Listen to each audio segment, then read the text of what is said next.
Dobrodošli na kanal Recepti za sladokusce. Kao što vidite i danas veoma malo sastojaka na stolu, što znači da ponovo pravimo jednostavan kolač. Za ovaj recept nam je potrebno 1 kg očišćenih izrendanih jabuka, 3 šolje brašna, 2 šolje šećera, 1 kašičica cimeta, 1 kesica praška za pecivo, 1 kesica vanilin šećera, pola šolje ulja, šolja je od 100 ml. Sad, u receptu ide 4 kokošija jaja, međutim ja sam naravno zaboravila da ih kupim i koristit ću umjesto njih jaja japanskih prepelica, 20 komada, pošto imamo japanske prepelice pa rekao da ih iskoristim. Možemo da krenemo na pripremu.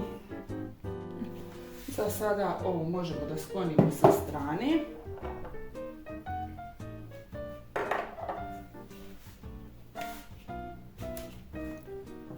Brašno i prašak za pecivo pomiješamo.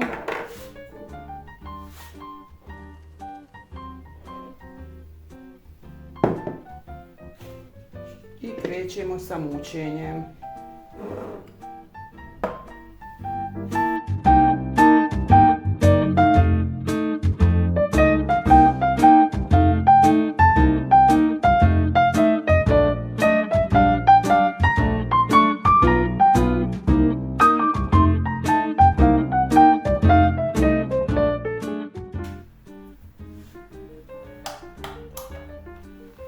Rernu sam uključila da se zagrije na 180 stepeni, pošto ovo priprema ide relativno brzo, pa da bude lijepo zagrijana.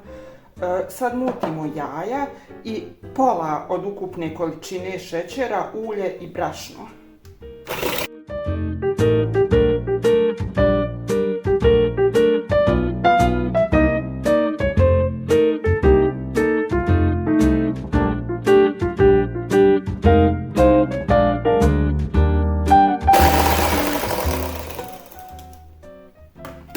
Vidite, to je ta gustina otprilike i možemo da dodamo brašno. Možemo kompletnu količinu odjednom i samo malo promiješamo na najmanju.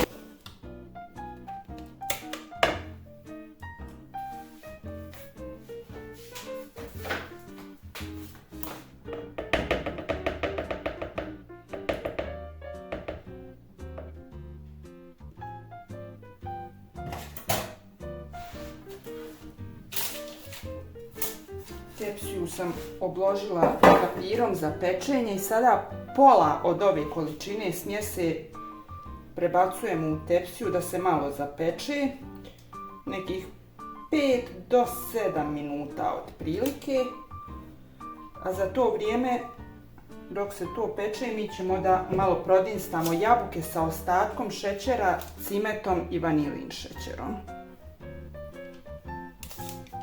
Ovo lijepo poravnamo.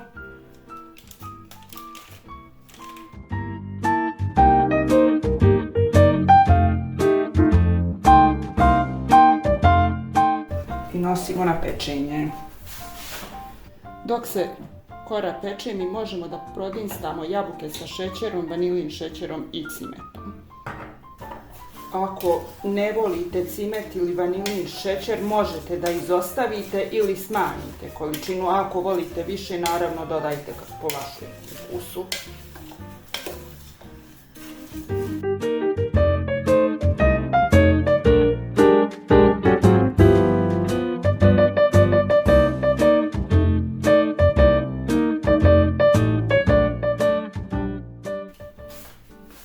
Kora nam se zapekla. Sada možemo da stavimo jabuke odozgo. Mora da se uhvati ovako malo korica da jabuke ne bi propale na dno tepsije. I sad ovako vruće jabuke lijepo rasporedimo.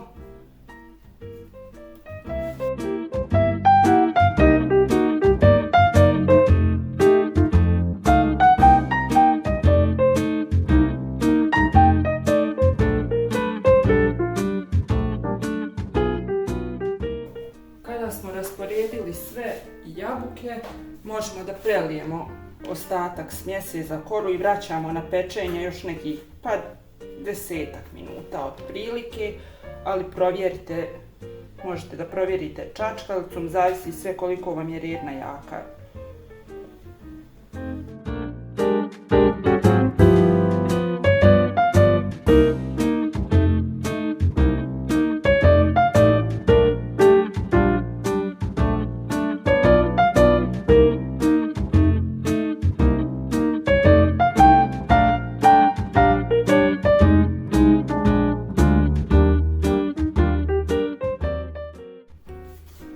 Evo, naš kolač je pečen. Sve ukupno sam ga pekla nekih 20 minuta. Znači, od kako sam dodala jabuke i ovaj ostatak kore, još 12 minuta je pečenja. Sad ćemo ga ostaviti da se potpuno ohladi i zatim ćemo prebaciti na tacnu, skinuti pek papir i odozgo posuti šećerom u prahu.